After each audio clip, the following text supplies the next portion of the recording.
Party నాయకులు మాట్లాడినటువంటి వ్యాఖ్యలు, వీరు మాట్లాడినటువంటివన్నీ మహిళా లోకాన్ని ఉద్దేశించి మాట్లాడినటువంటి మాటలు. బాలకృష్ణ గారు మాట్లాడినా, లేకపోతే ఇంకో సాంబశివరావు గారు మాట్లాడినా, దీన్ని మహిళా లోకం గురించి మాట్లాడారు. రాజకీయ ప్రతినిధులు మేము, రాజకీయంగా మమ్మల్ని అన్నప్పుడు రాజకీయంగా తిరిగి మాట్లాడాల్సినటువంటి బాధ్యత మా మీద ఉంది. మా క్యాడర్కి, మా కార్యకర్తలకి భరోసానివ్వాల్సినటువంటి బాధ్యత మా మీద ఉంది. నువ్వు ఏది పడితే అది మాట్లాడతానంటే ఖాళీగా కూర్చోడానికి ఎవడో సిద్ధంగా లేడు. చాలామంది సమాచారం చెప్తా ఉన్నారు, సార్ మీ మీద కేసులు పెడుతున్నారు, కంప్లైంట్లు ఇస్తున్నారు, రాష్ట్రంలో వివిధ ప్రాంతాల్లో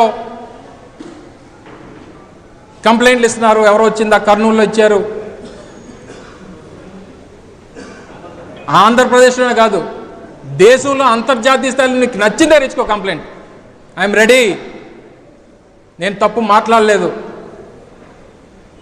నేను మహిళలను ఉద్దేశించి మాట్లాడలేదు, ఒక వ్యక్తిని ఉద్దేశించి మాట్లాడా.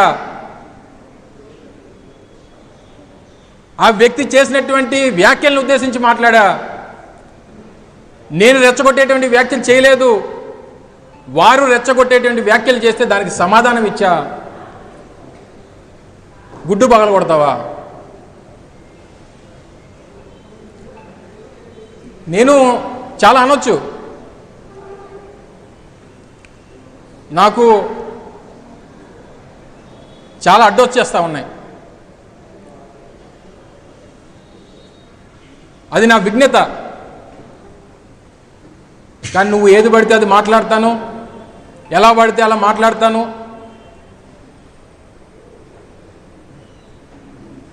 ఈసారి మళ్ళీ అదే రిపీట్ అయితే ఇది కూడా మళ్ళీ రిపీట్ అవుద్ది అనేటువంటి విషయాన్ని తెలియజేస్తా ఉన్నా. తగ్గేదే లేదు అనేటువంటి విషయాన్ని తెలియజేస్తా ఉన్నా. ఇది మా కార్యకర్తల తరపున వారికి కూడా ఈ సందర్భంగా తెలియజేస్తా ఉన్నా. మీ వల్ల ఈరోజు మా పార్టీ నాయకులు, కార్యకర్తలు, మా సోషల్ మీడియా వారియర్స్ వల్ల ఈ తప్పుడు కోతలన్నీ ఈరోజు రాష్ట్ర ప్రజలందరూ కూడా చూశారు. ఎవరిది తప్పో ప్రజలు నిర్ణయిస్తారు.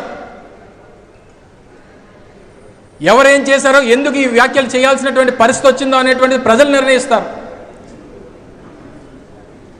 11 రోజుల నుంచి మీ పక్క నియోజకవర్గంలో 4 ఏళ్ల జ్ఞానేశ్వరి అనేటువంటి 4 ఏళ్ల పాప తప్పిపోతే ఆ కుటుంబ సభ్యులకి వెళ్ళి భరోసాని ఇవ్వాలి, వారికి ధైర్యాన్ని నింపాలి. ఈరోజు